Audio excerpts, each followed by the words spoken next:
How many people here have heard about the famous Stanford marshmallow test? Just by a raise of hands. Okay. So for the benefit of those who haven't, this has been one of the longest running psychological experiments where this is in the late 60s, they take these little kids, when it was still legal to do human experimentation with kids, and they put these kids alone in a room, and they remove all toys and all distractions from the room, and they put a plate with a marshmallow in front of the kid, and they say, this is yours. Feel free to have it. I'm going to leave the room now. If I come back and you haven't touched the marshmallow, I will reward you with a second, and then you'll have 2 marshmallows. They didn't tell the kids how long they would leave for, but they left for about 15 minutes. They waited. About 66% of the kids ate the marshmallows. And then what they did was they started keeping track of these kids every year. And they've been doing this for almost, coming up on 60 years now. Looking at their overall success, their mental health, their emotional health, stability in their relationships, progress at work, earning capabilities, physical health. And they found a very, very clear correlation. The longer the kids waited, the overall metrics that they had in life were more positive. So when I saw this, I thought, that's interesting, torturous, but interesting. What could we learn about this from about the world of persuasion? This seems to me, because I would have had the marshmallow before the door closed. And so how does this actually affect people's ability to influence each other? And I ended up sitting up one night, and the product was this book. And so what I'm going to show you today is several principles. I'm going to move very, very fast through all of this, predominantly because you already have a book that you can read, and I want to leave some time for us to practice. Now, the general rule with my talks is very simple. I come from Israel, so it's not a big deal. Feel free to offend me. If you don't agree with anything I say here, just don't even raise your hand. Just shoot out, I don't agree with that. That doesn't make sense. As far as I'm concerned, you're allowed to be wrong as many times as you want. Okay? So, originally, this was how to, the idea of influencing without authority, and then I thought, it's not just without authority, it's in spite of authority. Having authority to influence people can be a very, very bad thing if you're not sure how to use that. And really what you want to do is always try to first see, not always is too broad, 98% of the time, you want to try to see if you can get people to agree with you without having anything other than the ability to interact with them and get them to want to agree with you. Because when you get that, then you have lasting impact. Everything else is transient. And transient impact won't work. The world has moved now to a place where if we can get things to sustain, the whole idea for moving from annual revenue to annual recurring revenue is all about getting people to want to stay with us the long haul, not just bring new clients, lose them, bring new clients, lose them, so to speak. So this is the one rule you should take away from this talk. So if you blank out and don't remember anything else that I say, this would be what I want you to remember.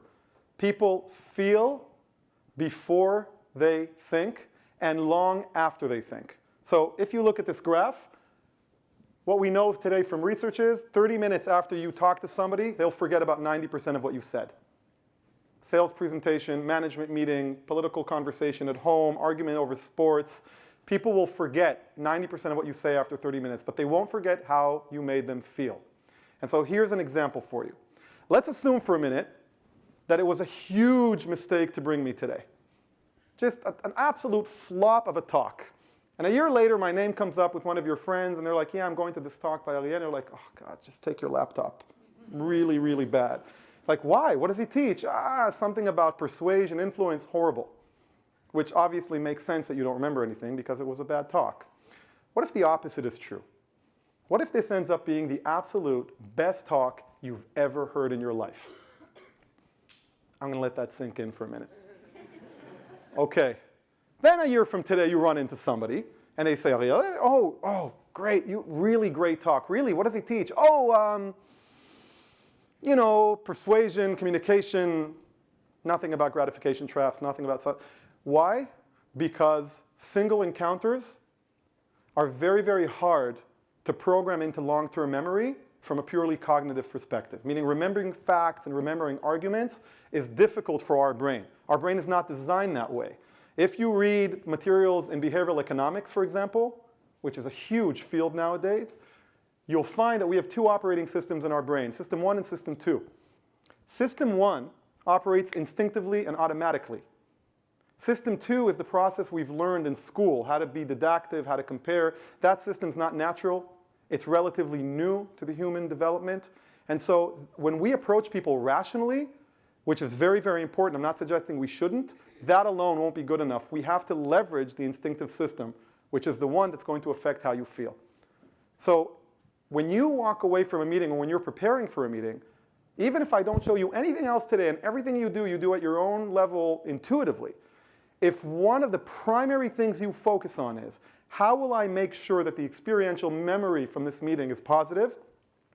Even if I have to fire somebody, how do I go into that meeting in a way where the experiential memory will be less negative? If I can think about it that way, you've already done most of the heavy lifting. And everything else, which is important, will be the 80-20 rule. You'll spend 80% of your time focusing on 20% of the impact, whereas this is a good 80% of the impact. Okay, so here's my question to you. And this comes to you as somebody who used to be a competitive debater. What do we have to do? What do we have to do to make sure that we're on the right track to influencing people? Before you come up with the best argument, with the best piece of fact, with the best resource, the best analogy, what do you have to do?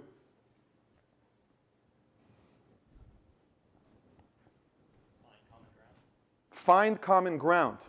Meaning, if we have something that we have in common, why do I want to find common ground? That's the how. What am I trying to accomplish? I want to start from a point of agreement about something. Okay. Because if we do that, what will that do?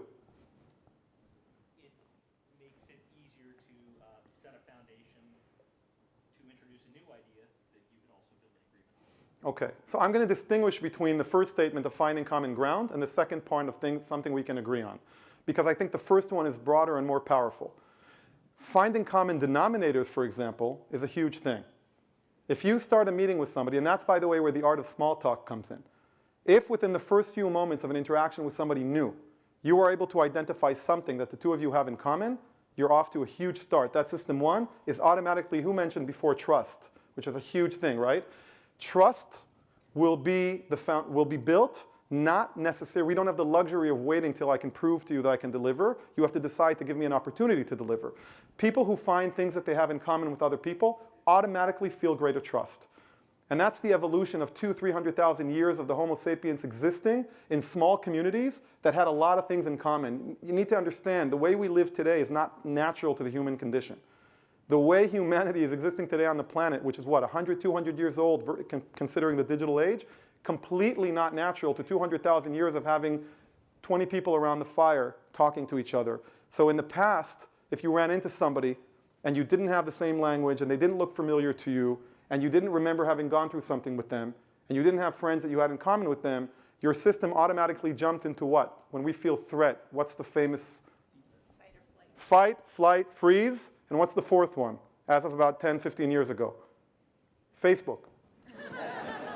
Don't know who they are, got to look them up, and then Facebook will say, here are the number of friends you have in common, something in common. So to your point, the common ground at an interpersonal level, I don't want to have to agree yet, I have to get to agreement. If I can get to that as a next stage, that's perfect, but at the very, very basic system 1 kind of thing, I want to look at the person and feel that we have something in common. So before we do all of these things, we have to make sure that we are maintaining something called the persuasion equation. Just like the movie The Theory of Everything, where he tries to come up with one mathematical equation to explain all of the truth in the universe, this is one equation to explain all persuasion. It's very simple. I did the graphics myself, by the way. I just want to make that as a point. So people need to walk away with a positive feeling. It doesn't mean we need to appease them, and it doesn't mean we always have to agree. But it does mean that even when we disagree, we have to make it in a way where they will still want to engage with us in a conversation, again, coming to you from somebody who discovered firsthand the devastating lasting impact of being a good debater, which is nobody wants to talk to you. Okay? I would have dinner at home. I have 3 older sisters. My mom would be like, so what do you think? You know, that's what's happening in the news. I'm like, well, you know, Mom, Ariel, why don't you give your sisters a chance to speak? But we haven't even started the conversation. I know, but you're going to hog the conversation. You're going to put everybody in a corner. And I haven't done that for years, and I can't shake that. Okay? So we have to make sure people are in a positive feeling. For that to happen, and this is, I really love this quote. Okay? So I have learned that people will forget what you said, People will forget what you did, but they will never forget how you made them feel. And I promise you that if you try to go down memory lane 10 years, 15 years, 20 years to major people in your life and you think about them, you will have a feeling. And if I told you now to take out your phones and just randomly pick a day in your calendar from a month ago or from a month from today, find the meeting that you have randomly, see the name of the person you're meeting, and within a split second you will have a gut response in your stomach which will be yes or no. And that gut response happens immediately, and it affects the whole process of how to go into that meeting. So what we want to do is we want to calibrate that gut response. We want, when the phone rings and they see our name, we want this general positive feeling. When they see an email from us, a positive feeling. Because people procrastinate, and people don't like being outside of their comfort zone, we are going to be in their comfort zone. So to the point that was made before about constantly pushing yourself out of your comfort zone, that's great. But we actually, if we're not managing people, if we're just interacting with them, we don't want to push them out of their comfort zone. We want to be their comfort zone. And that's a huge thing. It means they'll prioritize us more times. So I almost did the whole blue pill, red pill, but that got old. So here's the tragedy of this model. This is the one downside of what I'm showing you. It's not a matter of how good you are applying this. I believe that this is, in fact, an all-encompassing rule for everybody, no matter how great you are at this. When you try to influence people, you have a choice. You can either enjoy the engagement yourself and gratify yourself, and I'll show you in a minute what that looks like, and it's not pretty, or you can go for lasting impact. You can't really have both. Yeah, debates and conversations can be fun, but at the end of the day, there are built-in dynamics when we engage with people that create this internal need to behave in a certain way that's gratifying to me, but violates the persuasion equation for you. And so every time you go into a discussion, and especially the more intense the conversation is going to be, the more sensitive the topic's going to be, the more important the outcome is to you, the more strategic the engagement is, the more you want to walk into that meeting saying, I am going to choose the green door. And what does that mean for me? So just remember that. Instant gratification for you or lasting impact over them. That's the binary choice you have to face. Now, here are the three dynamics that will usually turn us into our own greatest obstacle to persuasion. This is things we do that hurt our cause in trying to affect other people. They're called gratification traps because they tempt us to go into the red door. Can anybody guess what they are?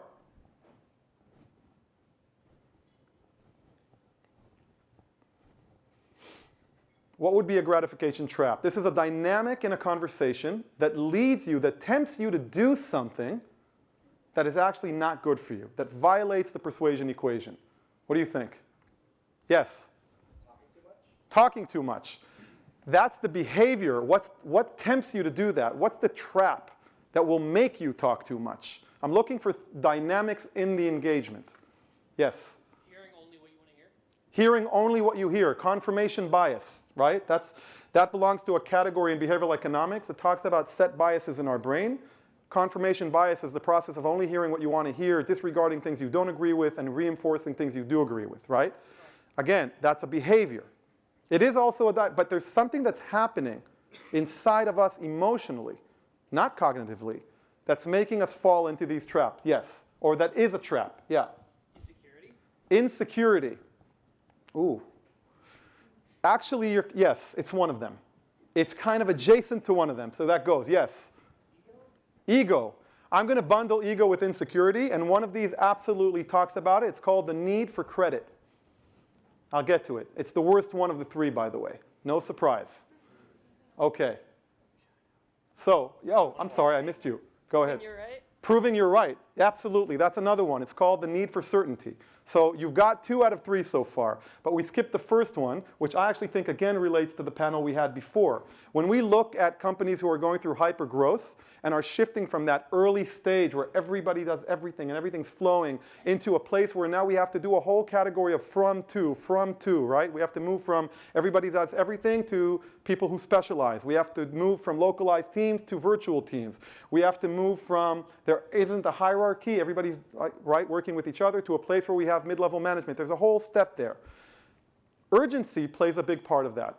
What is the sense of urgency? How many times have you been in a conversation with somebody who simply wouldn't shut up, who wouldn't let it go? You're a group of people, you go out, somebody talks about some, I don't know, whatever, some stupid show on television, and an argument begins, or politics, whatever, that's the worst, right? And two people decide that our dinner, our friends now, we need to talk about Donald Trump and yes or no and all that stuff. And people are like, okay, can we move on to another topic? Yeah, sure. But just agree with me on this point. And they won't let it go. Or you're in a conversation and you have this feeling where if the person before you won't agree with you, won't concede your point, people will die. Okay?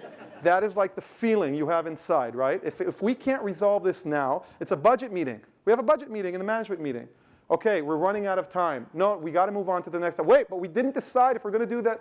But okay, we can't pick it. We have to decide now. There's a constant state of urgency, which is, by the way, not our fault. It's a highly related thing to the digital revolution. Things are moving at a incredibly fast pace, and that's not a great thing. And so here's what happens. When you fall into the sense of urgency trap, you don't listen enough because there's not enough time to listen, because if only people let you speak, they would see the light. It's not that I need to speak, I'm just trying to impart wisdom on you. I'm just trying to help you live a better life. So let me speak, nobody else should speak, right? And then anytime somebody's speaking, you're like, which is really like telling people with your nonverbal communication, I'm not hearing anything right now. I'm like completely ready for my next sentence. And that's terrible. And we speak over people, and we raise our voice, and we cut them off. And I want to give you a visual metaphor of cutting people off, which I apologize for in advance. Okay? Cutting somebody off when they have something important to say is equivalent to the following behavior. And I've apologized in advance for this. Imagine somebody just ate a full lunch, has a virus in their stomach, and feel that they need to throw up. And as soon as they start vomiting, you put your hand over their mouth, and you force them to chew it and swallow it back down. I've apologized in advance. That's disgusting and horrible, and you'd never think to do that, right? When people have a need to say something, it feels like throwing up. When people have something that they need to say, it sits inside of them, and it physically needs to come out. And when you cut them off, you are in fact not letting it come out. Forget the fact that you're doing something that is very, very hard for them to deal with emotionally. They won't be able to listen to you anyway because they're so busy dealing with this, they can't hear you. And there are nice experiments that show that people literally they will not be able to recall what you said, even when you sat 1 foot from them when they said it. So urgency is a problem. Now, I'm not saying there isn't urgency in some cases. I'm saying falling into the urgency trap is counterproductive. So in fact, the more urgent the situation is, the slower you want to go. There's a very, very famous quote by Napoleon, who was in the middle of a process, and he turned to the people around him and said, okay, listen, I'm in a huge hurry, so please do it very, very slowly. Okay? There's a relationship between speed and impact. And you can move fast by slowing down if you consider that speed is a function of how fast you'll get there. Accelerating will not always get you there faster. It feels good. You'll have the instant gratification of feeling that you're in motion and that you're speaking and hearing. Who doesn't love hearing themselves give a great argument? I do. So that's number one. Number two, the need for certainty. Again, not our fault, circumstantial. We are brought up in school to do what? Who gets the top grade? Who gets the scholarship? Who gets the gold medal? Right? Who basically wins in our society? And in general, how do we thrive as a species? If I'm going to eat something, I need to know that it's safe. If I'm going to migrate somewhere, I need to know what's going to happen. Uncertainty is the enemy of our species, and it's the enemy of our society. You need to know how to give the right answers. But the fact is that we know this from tons of research, that the people who actually control the outcomes of conversations are the people who ask the right questions, not the people who necessarily have the right answers. If you know how to ask the right questions, you control the conversation. But then somebody comes up with an argument that you don't agree with. Or that you do agree with, but it's not good for your case. It's like this, what was it in this movie where it says, I object. Why? Because it's damaging to my case. Right? It's devastating. Oh yeah, liar, liar. Right? I object because it's devastating to my case, Your Honor. Right? So somebody's going to give you an argument that's true, but doesn't support your point. What are you going to do? You'll either attack the argument. If you can't attack the argument, you'll ignore the argument. And if you can't deal with the argument, you'll deal with the person. Anytime you find yourself talking to somebody in plural sense, you people, you know you've fallen into the certainty trap. Okay? Anytime you start undermining the legitimacy of the person and not what they're saying, you have fallen into the need for certainty trap. And what you need to understand is, you learn this in debating, every argument has an equally valid counter-argument. That doesn't mean that the conclusion should be the same conclusion. But if I'm against something because it's environmentally bad, and you're against something because it's economically bad, both could be valid. It's also this, and it's also this. What do I care more about? We attack the person, we throw around facts, not a great thing. Totally violates the persuasion equation. Last but not least, this is what you guys came up with before, the need for credit. How many times has this happened to you? You're in a group session, you're trying to work out a plan for something, you suggest to do something, and people are like, yeah, let's just keep talking. You're like, okay. Second meeting, third meeting, on the fourth meeting, 2 weeks later, somebody else in the room who everybody loves is like, oh, I have an idea. You know what we should do? Why don't we do this and this and this? And everybody's like, oh man, that's brilliant. And you're like, what? Are you serious? What's the problem here? This is exactly what you suggested 2 weeks ago. Like, to the word. And you're like, guys, I suggested this 2 weeks ago. No, you didn't. I did. Oh my God, I'm going to start recording these meetings. You're out of your mind. Now, why is this such a horrible trap to fall into? Because with the other two, you're fighting with people who don't agree with you. Here you're fighting with people who do agree with you. They literally just got to the conclusion you recommended 2 weeks ago.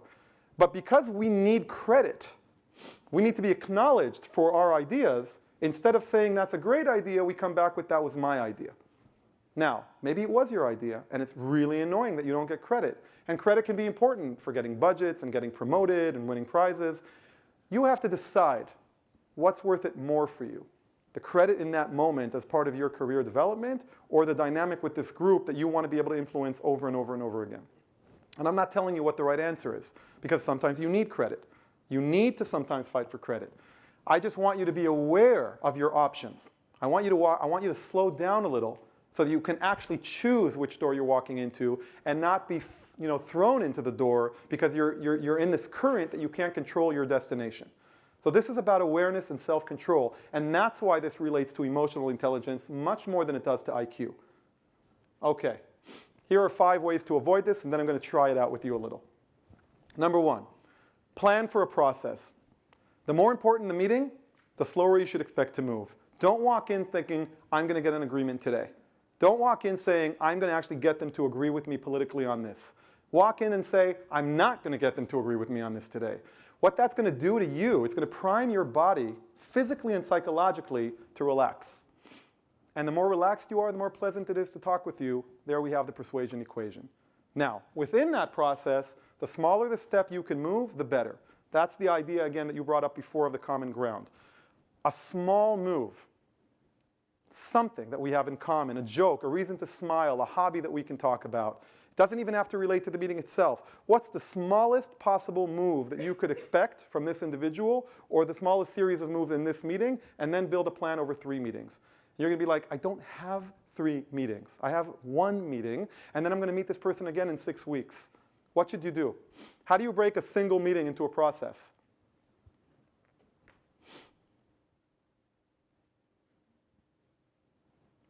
You got 1 hour. Break it into a process. I am so good with uncomfortable silences. You have no idea. I can just stand here like, yes? Don't have a second meeting. Yes? Split it into chunks. Exactly. It's not fair what I did to you, so I'll compromise with you. You can decide that your purpose for this meeting is getting another meeting, right? You can say, the value I want to get from this engagement is, or the metric of success for me is, to get this person to want to meet with me again. But if I don't have the certainty of that, I will take that 1 hour meeting and I will break it down into 5 segments of 12 minutes and ask myself, how can I create now 5 interactions over that hour? This is all about thinking ahead. It's like a chess game. And it's all about making sure that the way I operate is productive from an experiential perspective, okay?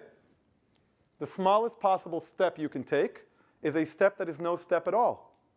If you can find a way to leverage their existing belief system, their existing value system, to support your recommendation, well, no change is needed, right?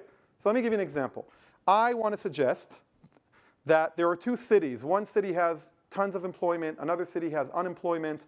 I'm going to suggest to a friend of mine we should have free shuttles every 15 minutes for people in the underemployment area to be able to access job opportunities 50 miles away.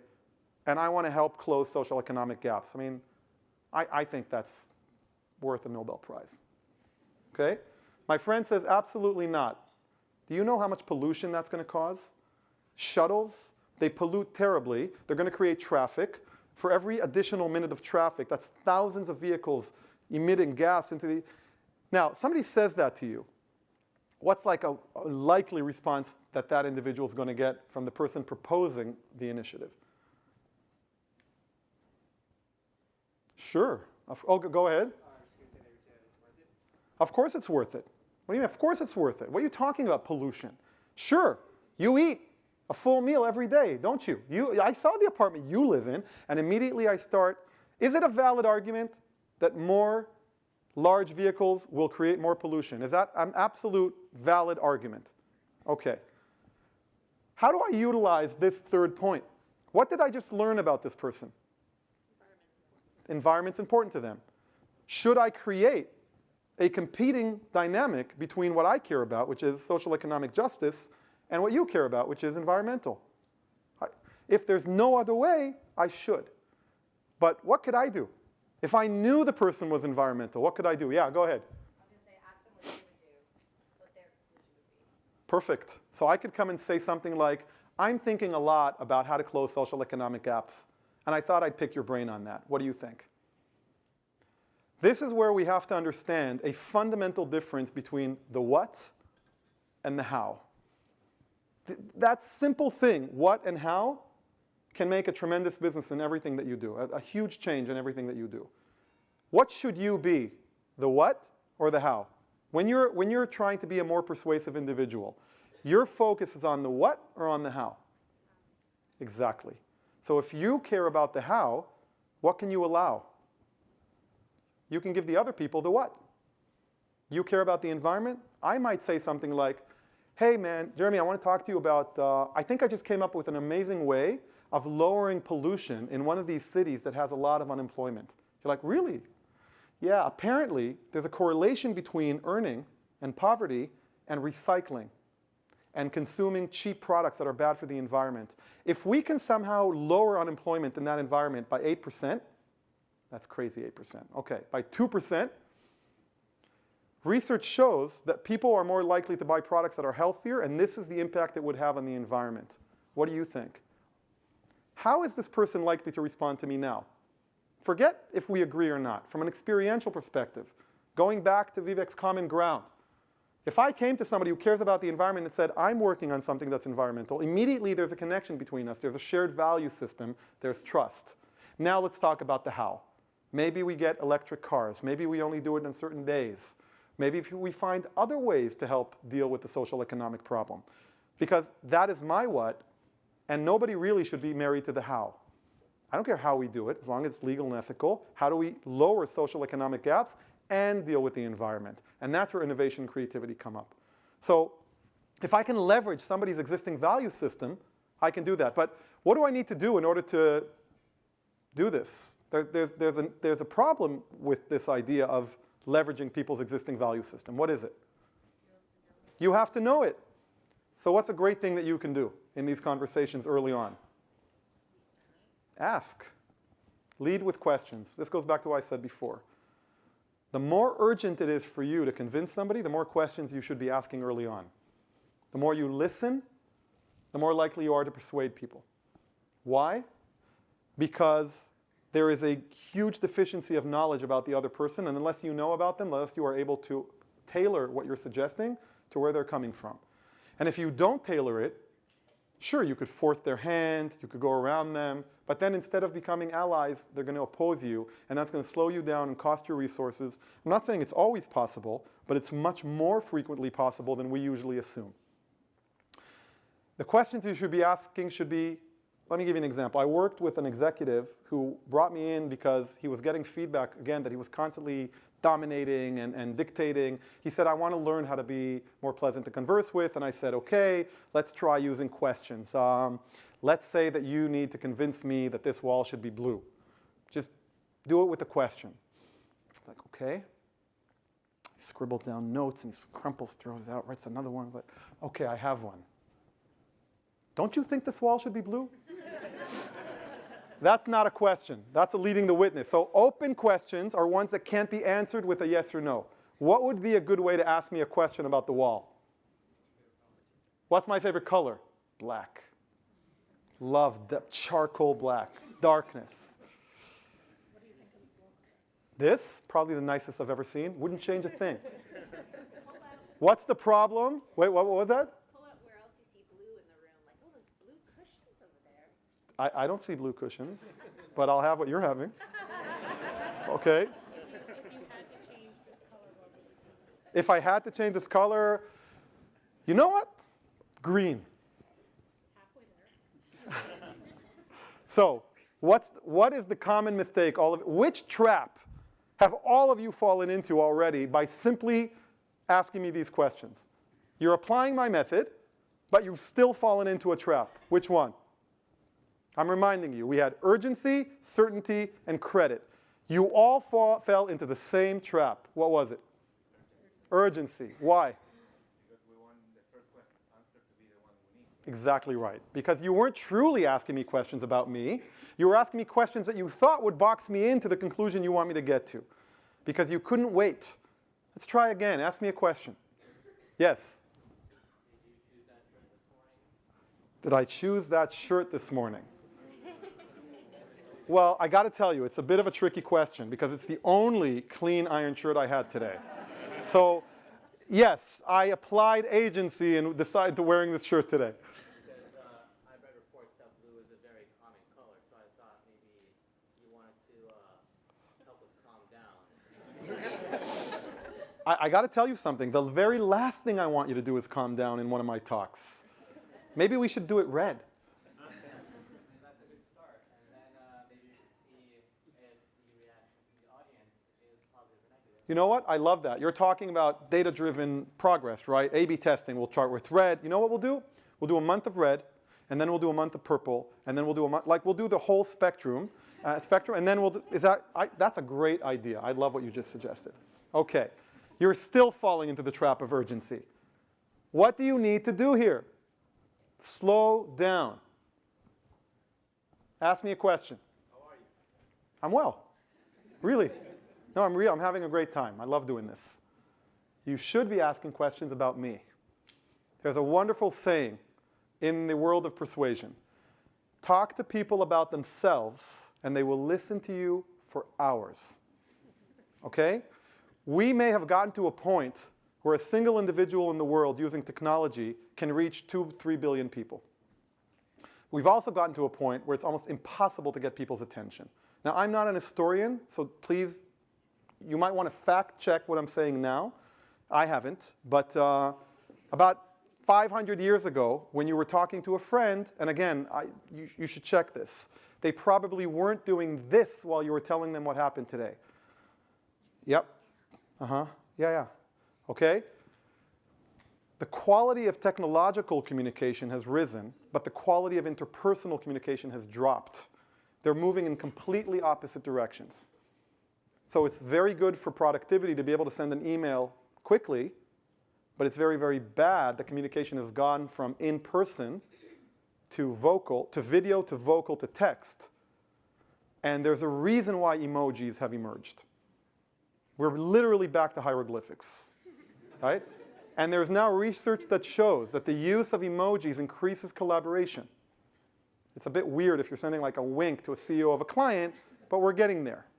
And so we need to be able to close that gap again. And you want to talk about me. Give me the attention that nobody else is giving me. Think about what's social media. Social media is an entire set of technologies that are meant to make the world constantly keep track of you. Right? It doesn't get more self-centered than that. That's because we are starving for attention. Give people attention, you have the persuasion equation. So, ask me about the wall. What do you want? Let's talk about what color this wall should be. Your goal is to get it to be blue. Yes? I really like your beard. I'm curious where you got that trim and if you could recommend a good barber. I do it myself, actually. Yeah. A good set of clippers you use for that? No. Actually, but I'll be happy to show you sometime if it's not too weird. Maybe after we get some drinks, we can go there. But yeah, I got to tell you, I got this beard about a year ago. It was the final pinnacle of my midlife crisis. I thought I need a change. And I didn't want to dye my hair yellow, so that was it. Well, it looks great on you. Thank you, I appreciate it. When did you get your beard done? Like, have you always had it? No, I just got lazy a couple years ago. And, No, but you're trimming it and you keep it up. I have a wife, and so I kind of... You have to. I understand. Okay, very interesting. That's a great conversation to have. May seem funny and fake, but if you choose something that's real, if you actually pick something that's worth talking about, and you create a common denominator, it's not that we're dumb or idiotic or fake. That's how our system is designed. Survival-wise, you meet somebody you don't know, they're a danger to you. It's that simple. And the fact that we're no longer cave people doesn't matter, because inside we are. We are like an old Nokia phone with an iPhone 9 software or 10 software installed on it, and it's causing a ton of problems in the world. I won't get into the matrix management structure and the damage that is causing, even though it's important to have centers of excellence. I'm telling you that our social development is running faster than our cognitive and physical development. 100 years of social evolution transformed the world. 100 years of physical evolution is nothing. And so we got to fix that. We got to compensate for those gaps. One of the ways to compensate for those gaps is to give people what they're not getting today. So ask me something. Use questions to get me to agree that the wall should be blue. We had one good example. Soon we're going to do something real, like a more serious topic. Yes? So you do a lot of these talks. How many have you done so far this year? Kind of really on the Ooh, oh, this year, 2 weeks. 4? How Yeah. many do you usually do a year? Wow, I got to think about that one. Probably 50? 50? Okay. A couple a month. Yeah. Weird locations you've ever been? Some cool stuff. The last one I did was in the Bahamas, which was we can stop now, because if that oh wow is sincere, I felt it was, and if it wasn't and I felt it was, who cares? Seriously. I'm not preaching, let's all hold hands and sing Kumbaya. I'm not here to say we should all be better people. That just happens to be a great byproduct of this model. I'm here to give you something that I think can actually get you where you want to go. And so that point about sincerity, but Mark Twain once said, if you can fake sincerity, you've got it made. But my suggestion is find the topics to talk about that are actually interesting to you so that you don't have to fake sincerity. And a great way to do that is to do some research about the people you're going to meet ahead of time. Well, the one great thing of the digital revolution is that we can actually log online and find a ton of information about people. Don't be weird, okay? And use judgment about what you talk about, right? I won't be like, I was also never, convicted, no evidence, right? Like, I won't. That's not a good common denominator to have, right? And everybody's like, exactly. How did you know to go to him with this? Okay, so what you want to do is, you want to create a map of data about the individual, hobbies, where they went to school, where they traveled, family, kids, pets, things they care about, music they follow, books they've read, food they like. I'm vegan. It's always a good thing to tell. You know how you know when somebody's vegan? They tell you, exactly. Okay, so This is the idea. So try not to have to fake sincerity. Now you might say, Ariel, I don't have time to just shoot the shit with you for 15 minutes. We're going to run out of time. Which trap is that? Urgency.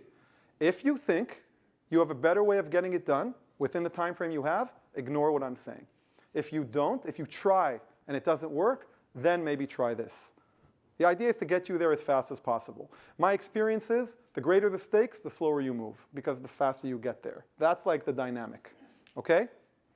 Does anybody have a topic that if we tried to debate now would create a divide in the room? Nothing that would lead to bloodshed, but something that would lead to a real conversation. I have something, I have a backup, but what was that? Done. Good. If that's the response, okay, good, noted.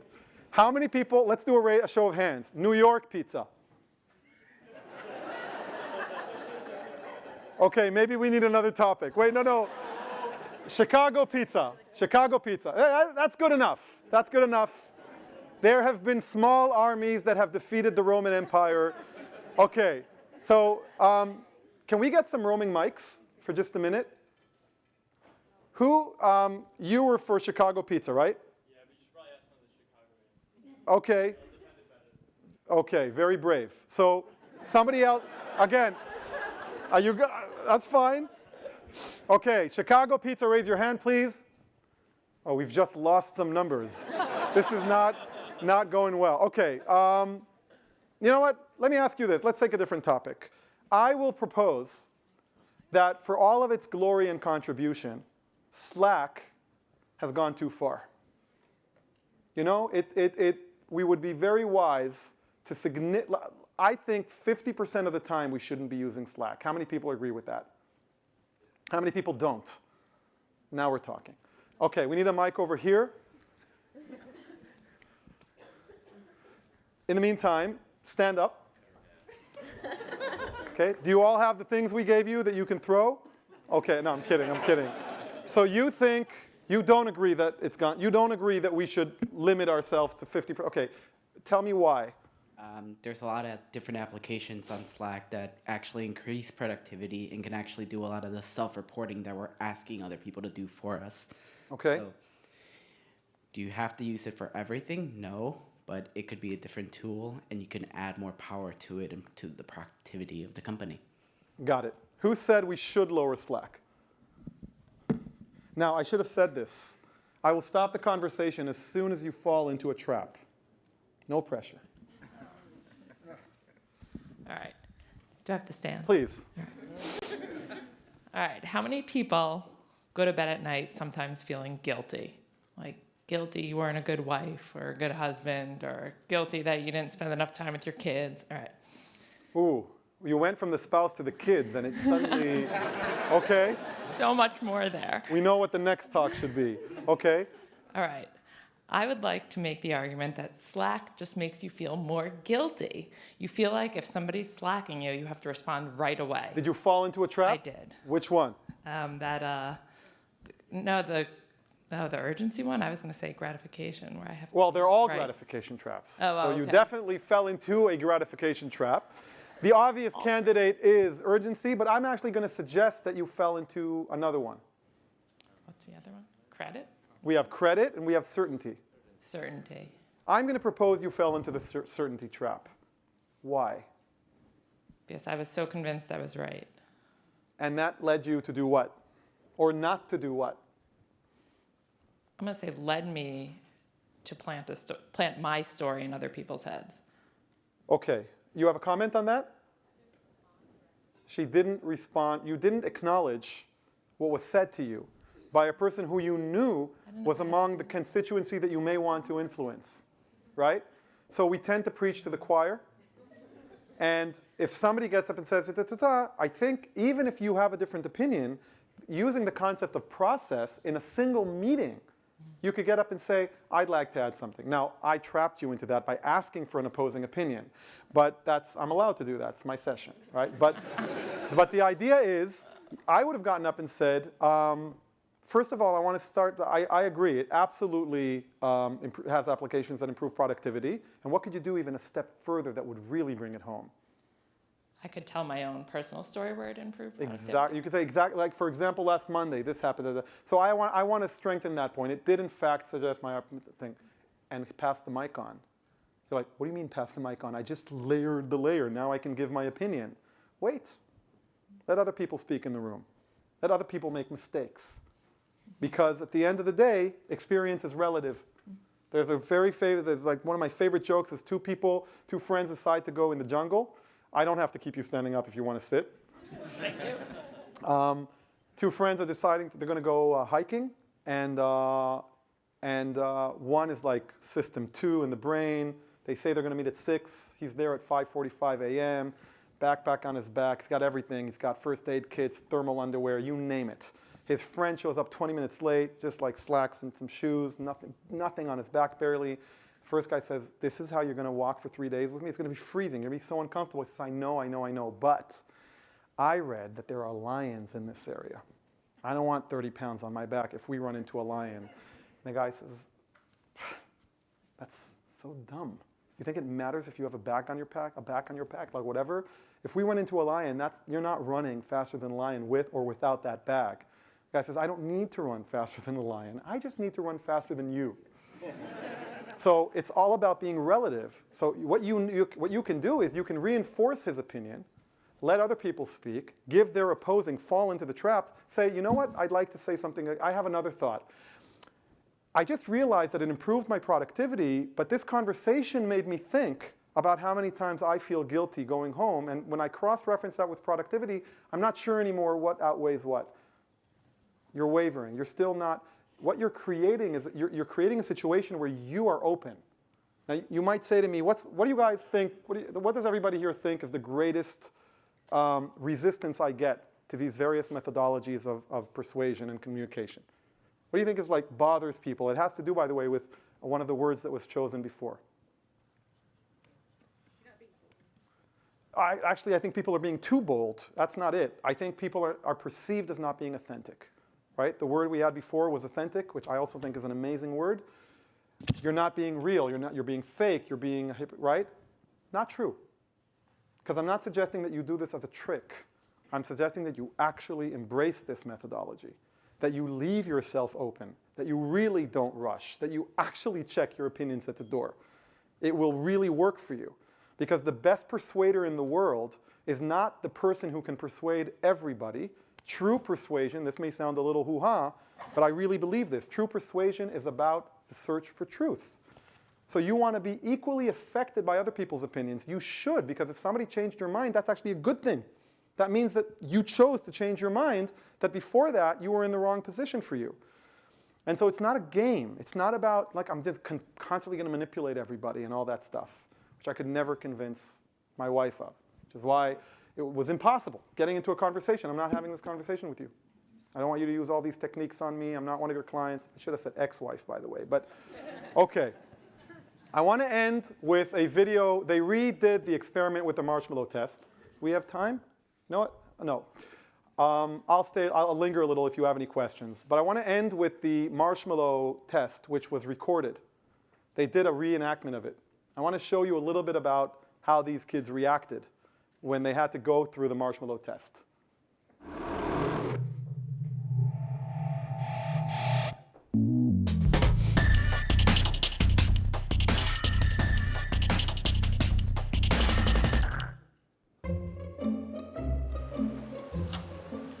Okay, sit in that chair. All right, here's the deal. Marshmallow for you.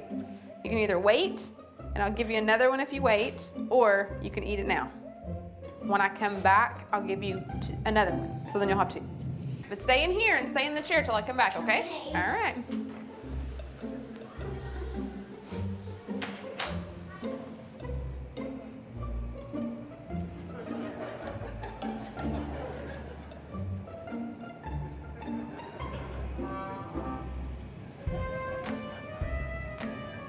I'm gonna go do something and then I'll come back.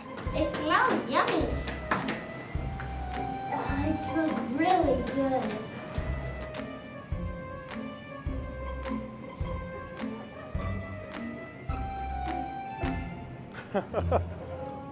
This is my favorite.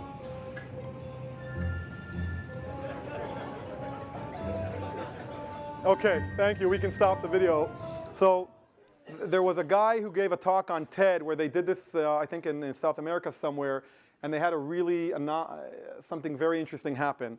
They walked in and they saw that the girl had not eaten the marshmallow and they were quite impressed. And then when they picked up the plate, they realized she hollowed it out. She ate the inside of the marshmallow, at the outside. And their research conclusion was, she will probably do well in life, but we better keep an eye on her. So let me sum this up very quickly for you. This is not an exact science. This will not work every single time.